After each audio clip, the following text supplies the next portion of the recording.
So అంతా నా ఇష్టం అనే మనిషి మా ఇష్టం అంటూ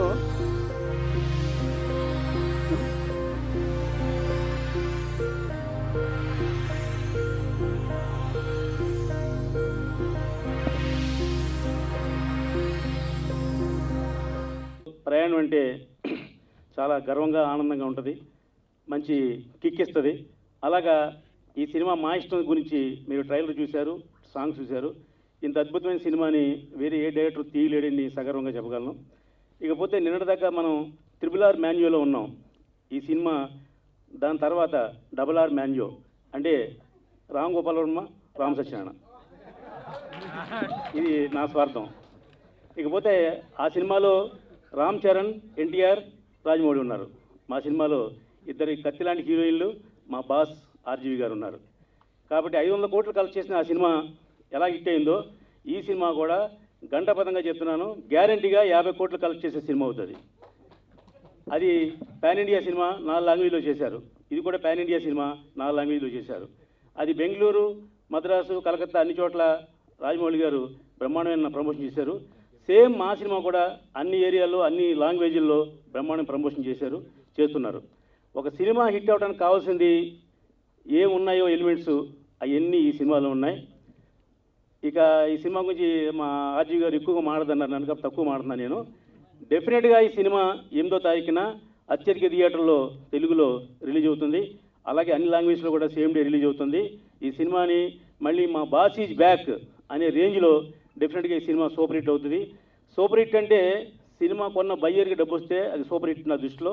అలాగే ఈ సినిమాని అన్ని ఏరియాల్లో బ్రహ్మాండమైన డిస్ట్రిబ్యూటర్లు, మా నైజాం కానివ్వండి, సీడెడ్ కానివ్వండి, ఆంధ్ర అన్ని చోట్ల కూడా బయ్యర్స్, డిస్ట్రిబ్యూటర్స్ ఎదురొచ్చి ఈ సినిమా నేను చేస్తాను అని ఒక పెద్ద పెద్ద డిస్ట్రిబ్యూటర్లు అందరూ కూడా వచ్చి ఈ సినిమాని చేస్తున్నారు. ఈ సినిమా సక్సెస్కి మూల కారణం ఏంటంటే ఇద్దరు హీరోలు. ఆ ఇద్దరు హీరోలు స్టేజ్ మీద ఉన్నారు. ఆ ఇద్దరు హీరోల వల్లే ఈ సినిమా ఇంత క్రేజ్ వచ్చింది. దానికి రూపకల్పన చేసింది మా బాస్ ఆర్జీవి గారు కాబట్టి ఈ సినిమాకి మరింత క్రేజ్ వచ్చింది. డెఫినెట్గా ఈ సినిమా సూపర్ హిట్. రేపు 6వ తారీఖున ప్రీ రిలీజ్ ఫంక్షన్లో మరిన్ని విషయాలు మాట్లాడదాం. Thank you. కొంచెం మైక్ అండి, లిటిల్. సో ఫీల్ అది అప్సరా అని లిటిల్ క్లోజ్ మైక్ని. सो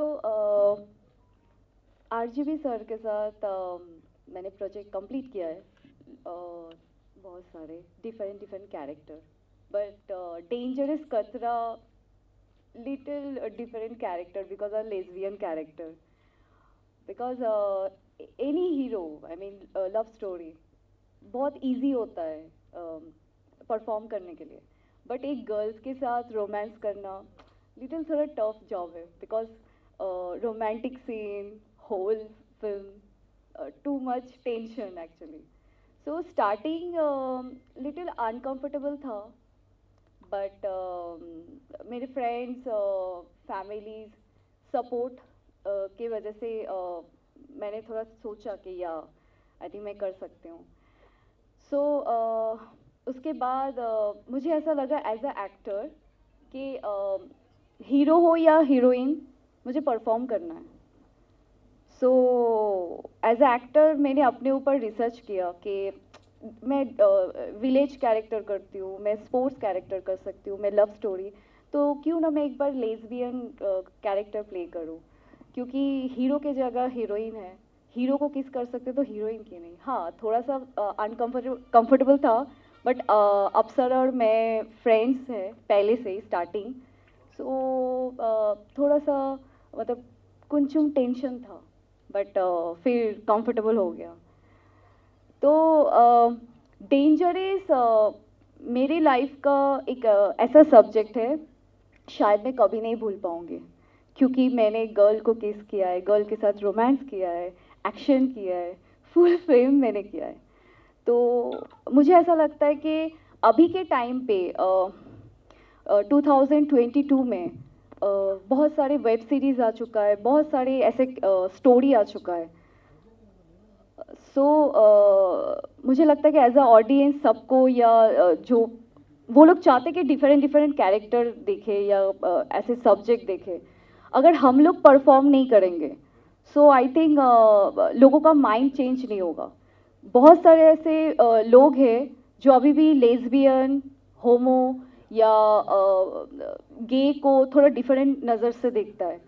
पर हम मुझे ऐसा लगता है कि अगर हम लोग उनको सपोर्ट नहीं करेंगे या नॉर्मल इंसान की तरह नहीं देखेंगे तो उनको भी थोड़ा अनकंफर्टेबल फील होता है, वो भी हमारे तरह पब्लिक के बीच में नहीं रह सकते।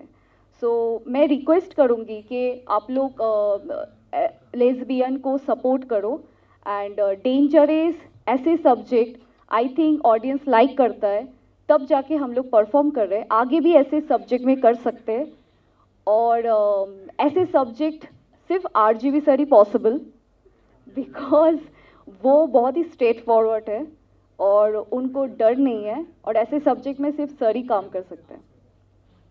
థ్యాంక్ యూ నాయన, thank you so much and wish you good luck. నా అంటే మామూలుగా తల్లిదండ్రులు మీ దగ్గరికి వచ్చిన తర్వాత మైక్ కూడా ఆగిపోయింది. అందరికీ నమస్కారం, ఎలా ఉన్నారు? Thank you for having us here.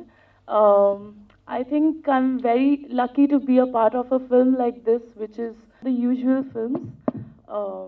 My main reason, my motto of doing this film was, I know I'm a new actor and this is pretty different from the films that are coming these days, but I believe as an actor and as a human being, I believe that LGBTQ is equally important as straight people, and they are also God's creation and they have equal rights to be important in the society, but the society has sidelined them and they don't, their love is not respected.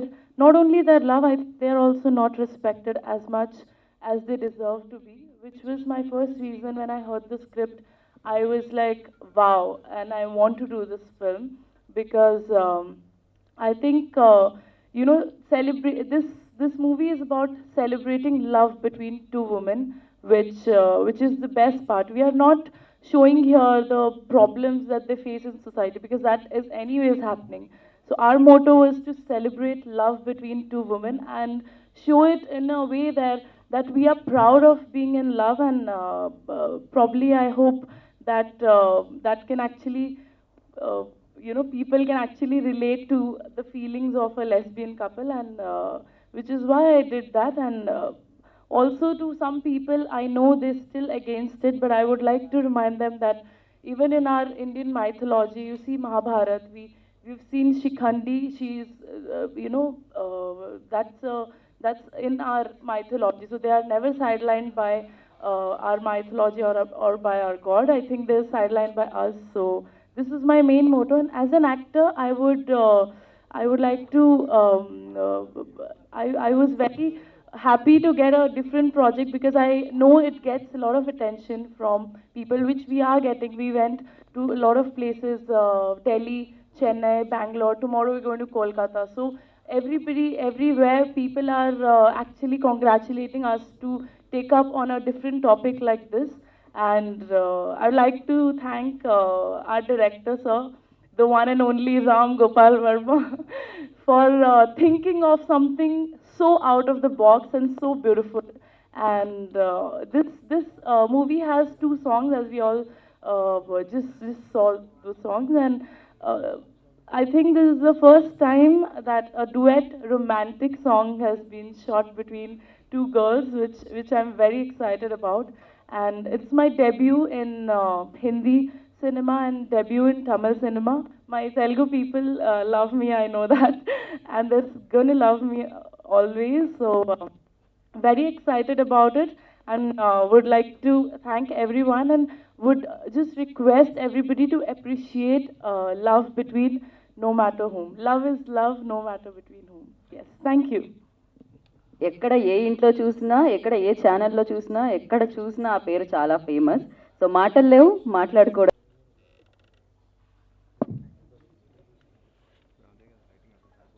ఇప్పుడు చాలామంది ఇప్పుడు అనుకునేది రామ్ గోపాల్ వర్మకి పెచ్చా పైత్యమా, లేకపోతే అంటే పిచ్చా పైత్యంకి difference ఉందా లేదా నాకు తెలీదు. ఉందా డిఫరెన్స్? తెలీదు సార్, మీరేమైనా చెప్దాం అనుకున్నారా డిఫరెన్స్ ద్వారా? సి ఇప్పుడు యాక్చువల్గా డేంజరస్ అనే సినిమా అది అంటే మీకు పోస్టర్ చూసిన ట్రైలర్ చూసిన ఒక అడల్ట్ కంటెంట్ అని ఫీలింగ్ వస్తుంది. బట్ యాక్చువల్గా వాస్తవానికి ఇది ఒక క్రైమ్ డ్రామా. అదేంటంటే ఒక 25 సంవత్సరాల క్రితం తీసిన, అంతకుముందు తీసిన సినిమాలు అంటే ఈ సబ్జెక్ట్ నాకు చెప్తున్నాను.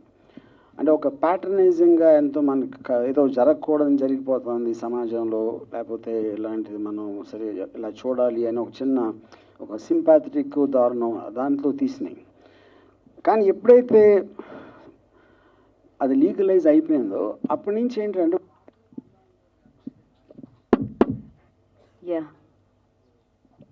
ఇప్పుడు వాళ్ళు మనలాంటి వాళ్ళే అనుకున్నప్పుడు వాళ్ళని కూడా ఒక రెగ్యులర్ కపుల్గా ట్రీట్ చేయాలనేది నా ఉద్దేశం మెయిన్గా. అప్పుడు ఏం చేసాను, అసలు లెస్బియన్లు ఎందుకు అయ్యారు ఏంటి అనేది అసలు నేను పక్కన పాడేసి ఒక క్రైమ్ డ్రామా తీశాను. దాంట్లో lead pair happen to be lesbians, అంతే. దాని మీద నేను స్ట్రెస్ పెట్టలేదు, ఎందుకంటే అది మ్యాక్సిమం కాంప్లిమెంటు ఆ పర్టికులర్ కమ్యూనిటీకి ఇవ్వటం అది కరెక్ట్ అనేది నా ఫీలింగ్. ఎందుకంటే మీరు ఒక మగ ఆడ హీరోయిన్లు ఉన్నప్పుడు వాళ్ళు ఎందుకు ప్రేమలో పడ్డారని ఎక్స్ప్లెయిన్ చేయరు, ఎందుకంటే అది న్యాచురల్లో అందరూ యాక్సెప్ట్ చేసే ఆస్పెక్ట్ కాబట్టి. ఎవరైతే ఇంతవరకు యాక్సెప్ట్ చేయట్లేదో వాళ్ళకి ఒక నార్మలైజ్ చేసేసి ఒక ఇద్దరు అమ్మాయిల ప్రేమ కథ అనేది చేయటం అనేది that is my one intention. ఇంకోటి దీంట్లో ఇప్పుడు సోకాల్ లిప్ లాక్ లేకపోతే కిస్ సీన్ పెట్టడానికి ముఖ్య కారణం ఏంటంటే అది లేకపోతే ఏదో ఫ్రెండ్స్ లాగా ఉంటారు. అమ్మాయిలు ఎలాగో ఒకరి మీద ఒకళ్ళు పడిపోయి ఒకళ్ళు కూర్చుని అలా చేస్తూ ఉంటారు. సో ఆ లిప్ లాక్ అనేది లేకపోతే అసలు లెస్బియన్ అనేది అర్థం అవ్వదు అనేది నా ఉద్దేశం. ఇప్పుడు ఉదాహరణకి ఒకవేళ మనం ఒక ఆడియన్స్కి వీళ్ళు ఎవరు అనే సిగ్నల్ అవ్వడానికి, ఫర్ ఎగ్జాంపుల్ RRR ఉందనుకోండి, RRRలో రామ్ చరణ్కి తారక్కి ఒక్క లిప్ లాక్ ఉంటే అది గే ఫిల్మ్ అయిపోతుంది. ఎందుకంటే వాళ్ళు ఎలాగో నడుమేసుకుని పాటలు పాడుకుంటున్నారు, డాన్స్ చేస్తున్నారు, ఇద్దరు నువ్వు లేకపోతే నేను లేను అన్న డైలాగులు ఉన్నాయి, కవులు ఇచ్చుకున్న. అసలు అంతకన్నా ప్రేమ నేను ఎప్పుడు చూడాల నా లైఫ్లో రామ్ చరణ్కి తారక్కి ఉన్న RRRలో ఉన్న ప్రేమ. సో లిప్ లాక్ లేకపోవటం వల్ల మనం ఇంకా ఫ్రెండ్స్ అన్న ఫీలింగ్ ఉంది. ఎప్పుడైతే లిప్ లాక్ ఉంటే మొత్తం గే ఫిల్మ్ ఏమో, కానీ సినిమా స్టోరీ మారదు, అది నేను చెప్పేది. ఎందుకంటే వాళ్ళు ఎందుకు అలా అయ్యారు అనేది కాదు స్టోరీ. RRR స్టోరీ వేరు, దాంట్లో they just happen to be that you know. ఆ కంపారిజన్లోనే అందుకని నేను చేసింది ఒక మెయిన్ నాకు రిక్వైర్మెంట్ ఏమొచ్చిందంటే ఈ సినిమాలో ఖచ్చితంగా ఒక అందమైన అమ్మాయిలు ఉండాలి. ఎందుకు అందమైన అమ్మాయిలు ఉండాలంటే అందమైన అమ్మాయిలు కాకపోతే లెస్బియన్స్ అవ్వకూడదు క్వశ్చన్ కాదు. సినిమా అనేది ఒక విజువల్ మీడియం. మీరు అందంగా ఉన్న హీరో అందంగా ఉన్న హీరోయిన్ పెట్టి తీస్తారు, ఎప్పుడన్నా లవ్ స్టోరీ తీస్తారు. సో అదే దాన్ని కంటిన్యూ చేసి నేను ఒక కంపారిటివ్ లెవెల్లో చేయడం జరిగింది. సో ఇప్పుడు ఇలాంటి సినిమా చేసినప్పుడు నేను సబ్జెక్ట్ మ్యాటర్ చెప్పినప్పుడు అది ఇలాంటి చేయాలా చేయకూడదా అనేది వచ్చినప్పుడు కూడా ఓకే, నేను ఎలాగో ఎవరి మాట విన్ను కాబట్టి నేను డిసైడ్ చేశాను. కానీ నేను డిసైడ్ చేసుకున్నాక ఒక యాక్ట్రెస్ని కన్విన్స్ చేయడం అనేది ఇట్ ఈస్ అంత ఈజీ కాదు. ఎందుకంటే నేను ఇన్ని సంవత్సరాలు ఇన్ని సినిమాలు చేశాక నేను ఏదో ఎక్కడక్కడ ఎక్స్పెరిమెంట్లు చేస్తే నాకు పోయేది లేదు. కానీ ఫస్ట్ సినిమా ఇలా చేస్తే తనకి ఇష్టం ఉండకపోవచ్చు, తన పక్కన వాళ్ళు, తన ఇంట్లో వాళ్ళు అవ్వచ్చు, తన ఫ్రెండ్ సర్కిల్ అవ్వచ్చు, ఎవరో ఒకళ్ళు ఏదో కామెంట్ చేస్తారు అనే ఒక ఇది ఉంటుంది కనుక. కానీ అప్సరా నేను చెప్పగానే ఇమ్మీడియట్గా ఒప్పుకుంది, ఎందుకంటే తన LGBT కమ్యూనిటీయా లేకపోతే తనకున్న బేసిక్ గట్స్ ఒక స్ట్రాంగ్ మైండ్ ఉంది కాబట్టి. తర్వాత నైనాని కన్విన్స్ చేయడానికి ఇంకొంచెం ఎక్కువ టైం పట్టింది. బట్ ఇద్దరు కూడా వాళ్ళ పేరెంట్స్తో మాట్లాడి after the take the permission చేశారు. ఇంకోటి సినిమాలో వన్ యూనిక్ థింగ్ నాకు తెలిసి వరల్డ్ మొత్తంలో ఇద్దరు అమ్మాయిలతోటి రొమాంటిక్ డ్యూయట్ షూట్ చేయడం అనేది ఎప్పుడు జరగలేదు. సో నా టోటల్ ఓవరాల్ ఇంటెన్షన్ అంటే ఒక మామూలు కమర్షియల్ సినిమా, ఇందాక రామ్ సత్యన్ గారు చెప్పినట్టు ఒక క్రైము, ఒక డ్రామా, ఒక పాటలు, ఒక లొకేషన్స్, ఇలాంటి ఏదైతే మనం కమర్షియల్ సినిమాల్లో ఉండాలని కోరుకుంటాం ఆ టైప్ ఆఫ్ థింగ్ చేసి దాంట్లో ఒకే ఒక డిఫరెన్సు, ఒక అమ్మాయి అబ్బాయి బదులు ఇద్దరు అమ్మాయిల ప్రేమ కథ. So this is the direction I want to give. Thanks. Thank you sir, thank you so much. ఎవరిని డెఫినెట్గా Sir, since 30 years I have been questioning you, and all my questions are exhausted. I have no more questions except looking at you with a surprise, with a great gratitude and with a great respect. Thank you very much. Question అడగకపోయినా and thanks for the compliment or whatever it is. So basic point ఏదైనా మనం చేసినప్పుడు అంటే cinema అనేది by definition it has to attract. Attraction అనేది పాజిటివ్గా ఉండొచ్చు, నెగిటివ్గా ఉండొచ్చు, కాంట్రవర్షియల్గా ఉండొచ్చు, కానీ అట్రాక్ట్ అయితే చేయాలి. సో సినిమా అనేది రేపు పొద్దున్న మీరు చూసి what ever you will feel, కానీ కాన్సెప్ట్లో ఒక ఒక యునిక్నెస్ ఉండాలి అనేది. ఎందుకంటే యునిక్నెస్తోనే సర్ప్రైజ్ అవుతారు ఎవరైనా, మీ అటెన్షన్ డ్రా చేయడానికి. అది నా ఉద్దేశం. సార్, ప్రతి సినిమాకు మీరు ఏదో ఒక కాంట్రవర్సీ, ఒక సెన్సేషన్ ఫేస్ చేస్తూనే ఉంటారు. What kind of controversy you are expecting to this film and how you are going to get it moulded as your publicity? Okay, ఒక కాంట్రవర్సీ ఏమవుతుందంటే ఇప్పుడు ఇలాంటి సబ్జెక్ట్ మ్యాటరు ఒక ఏంటి అమ్మాయిలు ఇద్దరు ఏంటి అని ఫర్ ఎగ్జాంపుల్ నేను సెన్సార్ నుంచి కూడా ఎక్స్పెక్ట్ చేశాను ట్రబుల్. సుప్రీంకోర్టు లీగలైజ్ చేసినా కూడా ఏదో ఒక సాకు చెప్పి దాన్ని డిలే చేయటం, సర్టిఫికేట్ ఇవ్వకపోవడం చేస్తాను. కానీ సర్ప్రైజింగ్ ఇచ్చేసారు, ఏం కట్ చేయకుండా అసలు.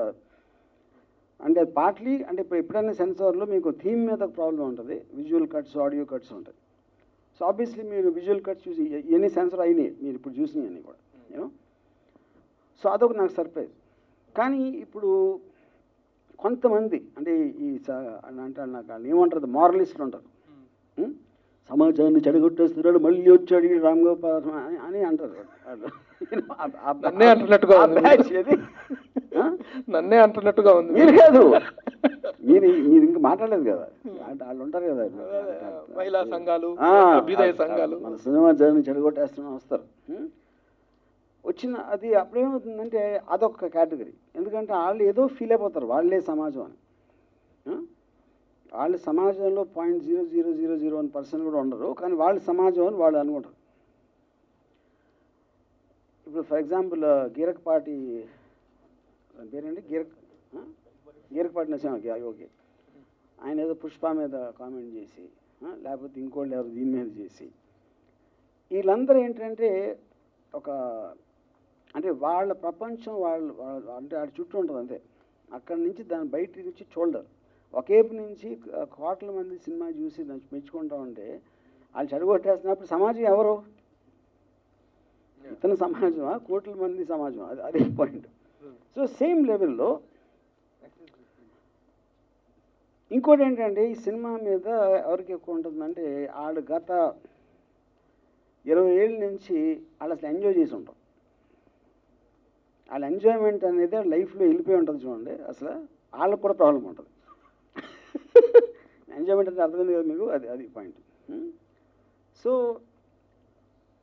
వాళ్ళ కోసం నేను సినిమా తీయలేదు కాబట్టి వాళ్ళు మా అయితే వాళ్ళు ఏమన్నా చేస్తే నాకు ఎంతో కొంత పబ్లిసిటీకి హెల్ప్ అవుతుంది. అందుకని నేను దయచేసి కాంట్రవర్సీ చేయమని మీడియా ముఖంగా నేను వాళ్ళని కోరుకుంటున్నాను. ఇంతకీ సెన్సార్ వాళ్ళు అంత తేలిక ఎట్లా వదిలేశారు? ఏం చేశారు మీరు? ఏం మాయ చేశారా? నాకు తెలిసి వాళ్ళకు కూడా లెస్బియన్స్ అంటే ఇష్టం. అంతకు తప్పిస్తే నాకు వేరే కారణం దొరకట్లేదు. ఇద్దరు సెన్సార్లో ఇద్దరు లేడీ మెంబర్స్ ఉంటారు సార్. మీరు ఆ మాట మాట్లాడారు, లెస్బియన్స్ అంటే వాళ్ళకి ఇష్టమా అని. Is it a right and safe comment? కరెక్టే, కానీ అది నా స్పెక్యులేషన్. మీరు నన్ను అడిగారు, ఓకే, అంటే ఒక వ్యక్తిని ఉద్దేశించి అనలేదు కదా, ఒక పర్టికులర్ పర్సన్. ఇప్పుడు బాధపడతారు ఎందుకు వదిలేసావా మనల్ని ఎంత మాట అదే కాదు. ఇంకోటి అసలు దాంట్లో అంటే ఈ సబ్జెక్ట్ మ్యాటర్ బట్టి సెన్సార్ మెంబర్స్ సెలెక్ట్ చేస్తారు కాబట్టి మెజారిటీ ఆడోళ్ళు ఉన్నారు సెన్సార్ బోర్డు మెంబర్స్లో. వాళ్ళందరూ ఓకే చేశారంటే మనం అనుకున్న దానికన్నా సొసైటీలో చాలామంది ఎక్కువ లెస్బియన్స్ ఉన్నారు అని అనుకుంటున్నాను. లేకపోతే మీరు కనెక్ట్ అవ్వకపోతే చేయరు కదా. సార్, గతంలో ఫైర్ అనేటువంటి ఒక సినిమా వచ్చినప్పుడు it was an emotional outburst between women and it's 2 women అండి. దానికి ఒక కుటుంబం, ఫ్యామిలీ, అక్కడ ఉన్నటువంటి sexual dissatisfaction కానీ so many other reasons are there. What are the particular reasons that brought these 2 girls together in this film? And మెయిన్గా నేను ఆ రీజన్ అసలు నేను చెప్పదలుచుకోలేదు. ఎందుకంటే ఎప్పుడైతే మన రీజన్ చెప్పామో వాళ్ళు ఏదో మనకన్నా భిన్నంగా ఉంటారు, అవుట్ కాస్ట్లు, లేకపోతే సమాజానికి పనికిరారు అనే ఒక ఫీలింగ్ వస్తుంది. అంటే ఫైర్ తీసి 25-30 years అయింది సినిమా, యూనో. సో ఎప్పుడైతే నార్మలైజ్ అయిపోయిందో, ఒక మగాడ రిలేషన్షిప్ ఎంత నార్మల్లో అమ్మాయి కూడా అంతే నార్మల్ అని చెప్పినప్పుడు వాళ్ళు ఇద్దరు ఎందుకు వెళ్ళారు అనే టాపిక్ లేపితే నేను అది యాక్చువల్గా it is doing disservice to the point. అందుకని అసలు టాపిక్ ఎత్తలేదు. Yeah, It is more a love story between two girls, or it is also equally a crime story? I think it's actually A crime story.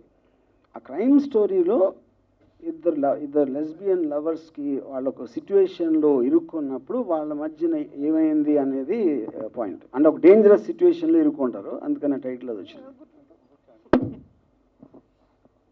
Sir, story చెప్పడంలో master of story teller Rajamouli. రెగ్యులర్ని మీరు ఇంతలా promotion use చేసుకోవడం కారణం ఏంటి?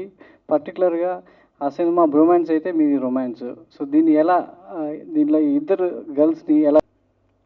అంటే నేను fire ఓటాలు ఇవ్వను, కానీ నాకు అంటే ఇప్పుడు నైనాస్ క్యారెక్టర్ అంటే ఎనీ లెస్బియన్ రిలేషన్షిప్లో ఒక డామినేటింగ్ ఆస్పెక్ట్ ఉంటుంది. ఒక పర్సన్ సెకండ్ కొంచెం సబ్మిస్ ఉంటుంది. సో నైనా is a dominating position. So అంటే పవర్, ఇప్పుడు రిలేషన్షిప్లో మ్యాన్ ఉమెన్కి ఎప్పుడైనా పవర్ అండ్ సాఫ్ట్నెస్ ఈ రెండు కలిస్తేనే నేచురల్లో ఇది ఉంటుంది. So I think that's what I think. Yeah, అంటే RRRని ఎందుకు ఎక్కువగా అంటే ప్రమోషన్ వాడుకుంటున్నారు? పబ్లిసిటీ కోసం, ఇంకెందుకు. మీ సినిమా కోసం దాన్ని ఎందుకు చేస్తున్నారు? యా, దాని అన్నిటికన్నా పెద్ద హిట్ కాబట్టి. All counts. I mean of course ఇప్పుడు కాంటెక్స్ట్లో నాకు అది కాకుండా వేరేది వచ్చింది అనుకోండి, లేకపోతే ఇంకోటి ఏదో తిప్పి అక్కడ తీసుకెళ్ళివ్వండి. యా, నాకు నేను చెప్పింది ఏంటంటే, we have no questions to Varma garu since our questions are bouncing back to us since all the 30 years.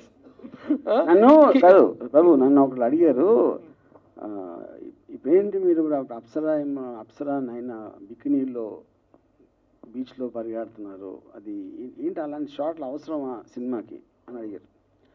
అంటే నేను అన్నాను, నేను డైరెక్టర్ అవ్వకముందు నేను గోవాకి వెళ్తే అక్కడ అమ్మాయిలు బికినీల్లో ఉంటే నాకు వాళ్ళు చూడటానికి కొంచెం సిగ్గు, అలా దొంగ చూపులు అలా చూసి అలా తిరిగిపోయి వెనకాల చెట్టుని చూస్తున్నట్టు నటించి, లేకపోతే ఇలాంటివన్నీ చేసేవాడిని. సో అప్పుడు ఆ అమ్మాయిలు చూడటానికి నాకు అవకాశం దొరకలేదు కాబట్టి ఆ అమ్మాయిల మీద పగ తీర్చుకోవడానికి ఇప్పుడు అప్సరా నైనాతో అలాంటి బట్టలు వేయించి. నమస్కారం మహాప్రభు, నమస్కారం. అది సార్, నేను మీలాగా సమాజం కోసం ఏం చెప్తున్నావు, సమాజానికి ఏం మెసేజ్ వస్తున్నావు నేను ఎప్పుడు ఇవ్వను మెసేజ్. కానీ ఇక్కడ ఫస్ట్ టైం నా ఉద్దేశంలో ఈ సినిమాలో ఒక మెసేజ్ ఉంది. ఈ సినిమాలో నా ఇష్టంలో మెసేజ్ ఏంటంటే, మా ఇష్టంలో ఒక పాయింట్ ఏంటంటే, దీని మూలాన జరిగే ఒక ఏమంటారు దాన్ని, ఒక వెరీ నెగిటివ్ ఇంపాక్ట్ ఏమొస్తుందంటే, ఇప్పటికే అందమైన అమ్మాయిలు దొరక చచ్చిపోతున్నాం కాబట్టి ఇప్పుడేమో ఇంకా డబుల్ అయిపోతుంది. ఎందుకంటే అందమైన వాళ్ళిద్దరు ఉంటే మొబైల్ ఏం చేస్తాడు, ఇంకా చూడటం తప్పిస్తే అదొకటి. ఇంకొక ఇంపాక్ట్ ఏంటంటే, ఇప్పటి నుంచి సినిమాలు తీస్తున్నప్పుడు ఎంతసేపు హీరో ఎవరు హీరోయిన్ అని అడుగుతాం మనం క్వశ్చన్, ఇది సినిమా అని చెప్పగానే. ఇప్పుడు ఏం అడగచ్చు, హీరోయిన్ ఎవరు అని అడగచ్చు, హీరో ఎవరు అని అడగచ్చు.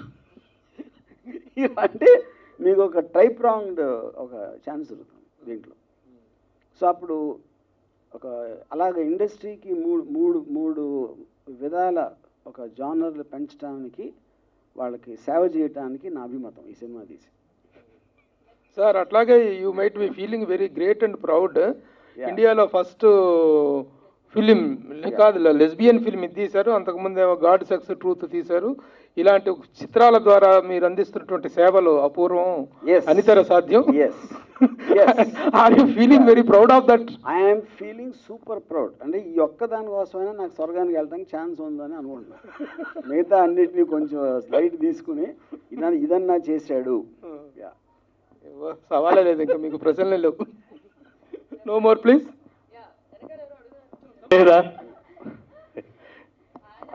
కానీ మీరు ఒకవేళ సార్, తీస్తే ఇందాక- దానికి ప్రమోషన్ చేస్తాను నేను. సారీ సార్, అలా లేదు